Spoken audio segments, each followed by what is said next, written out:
At mga kapatid, si Boss Erica D ang magiging bagong Executive Director ng Samahang Basketball ng Pilipinas. Binigay kay D ang responsibilidad sa pagplano at pag-implement ng mga gagawing programa ng SBP na konektado sa pagtulak ng FIBA na palakihin lalo ang basketball sa bansa.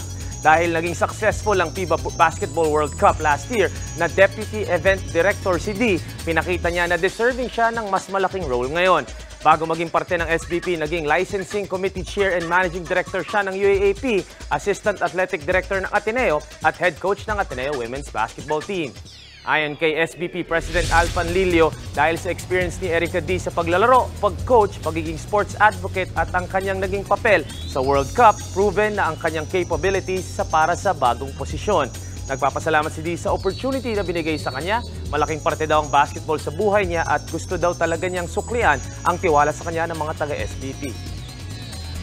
At yan ang mga pandiin ng balita sa sports ngayong araw. It's your sports Tito Mike Reyes. Peace and love.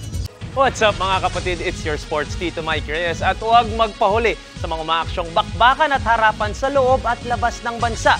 Para sa mga pandiin ng sports news, mag-follow at mag-subscribe sa social media pages ng News 5. Alam nyo na ha? Peace and love.